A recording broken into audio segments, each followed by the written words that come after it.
Hi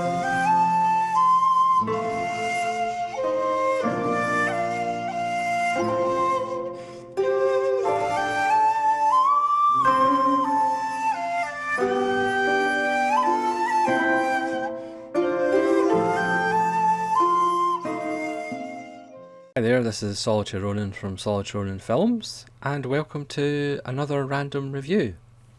You know how I like to keep current on modern films, so this is a review of No Name on the Bullet from 1959, directed by Jack Arnold and starring Audie Murphy, or the German title Auf der Kugel stand keine Namen.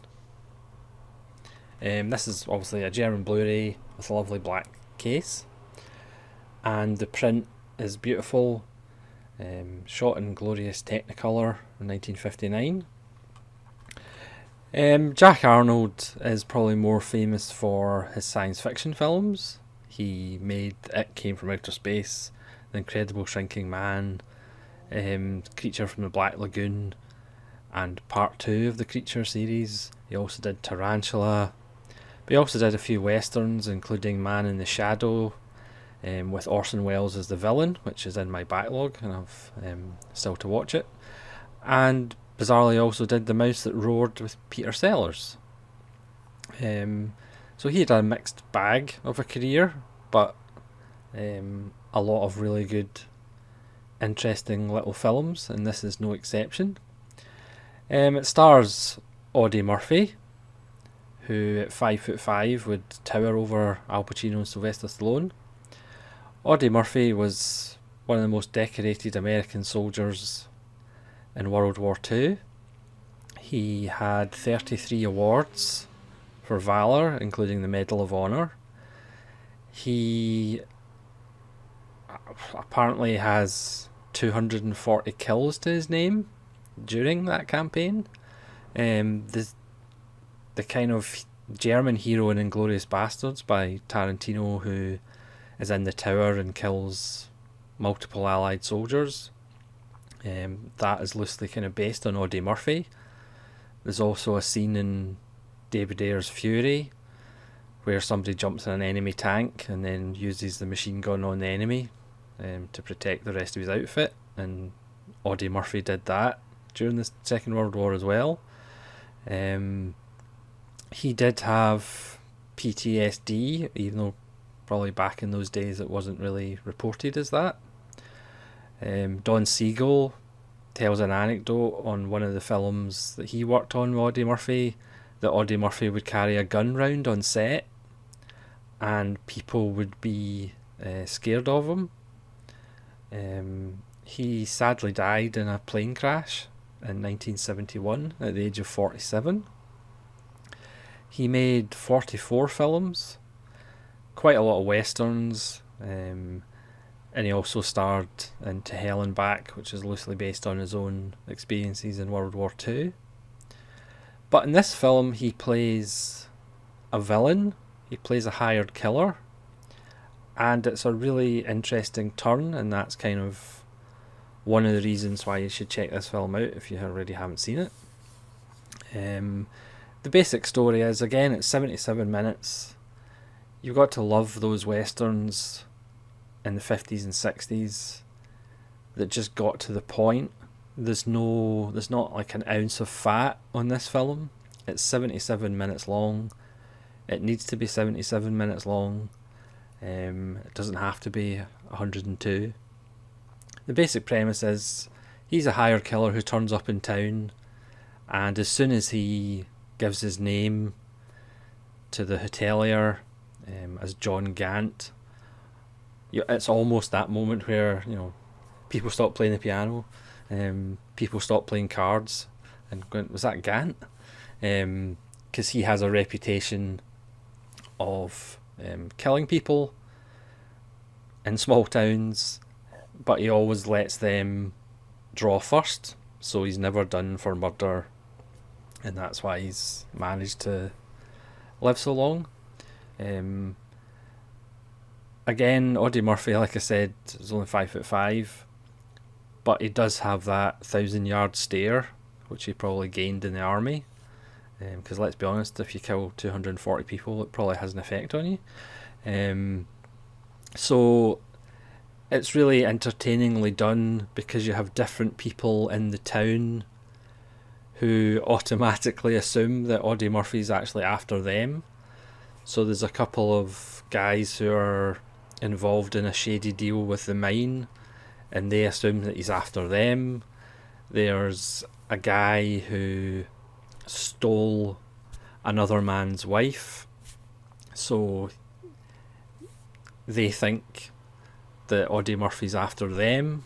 The guy on the other side of the business deal with the mine, he thinks Audie Murphy's been hired by the other two guys.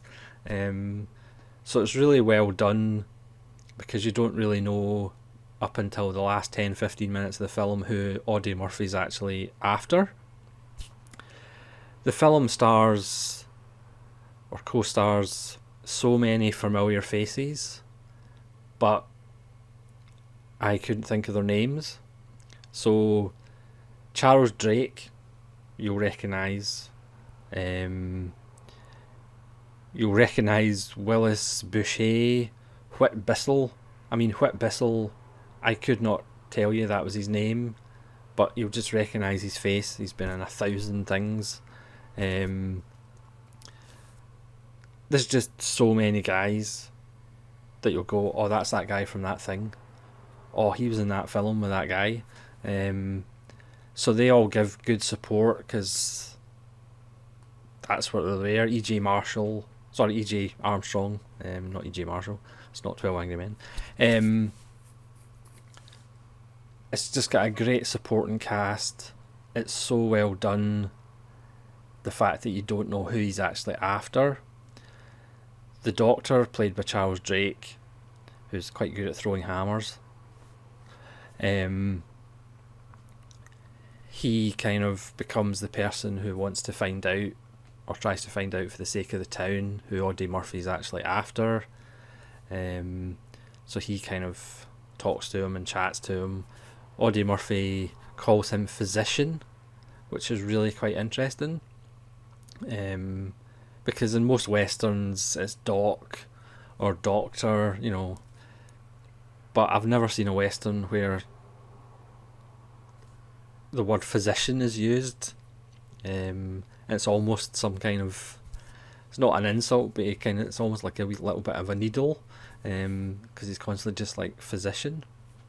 Audie Murphy just kind of sits about, plays chess with the Doctor, has philosophical conversations about, life and death, drinks a hell of a lot of coffee.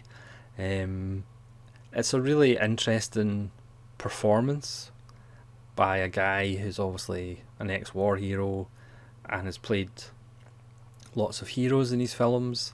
Again, I don't know that much of his filmography to say how many bad guys he played, but he certainly makes for a really good bad guy in No Name on the Bullet.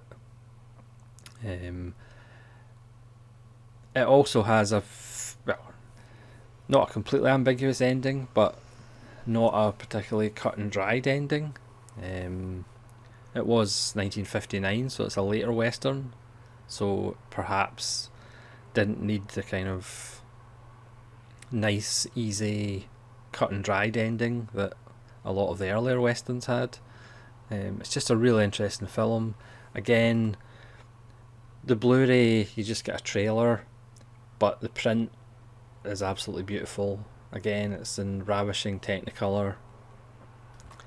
It's just a really interesting central performance by Audie Murphy. There's really sharp lines of dialogue, and it's a lovely simple setup, but it's executed by Jack Arnold really well. There's not tons of action. It's really about the human relationships, the surfacing of guilt in people who are all like, is he after me? He must be after me. He must be after me. Which is beautifully played out. It's just a great wee film. So that's why it's on the Random Review. So thanks very much for watching. Let me know in the comments below if you've seen No Name on the Bullet. with Audey Murphy, directed by Jack Arnold, 1959. And hopefully we'll see you again for more random reviews. This is Solitary Ronin from Solitary Ronin Films, saying farewell.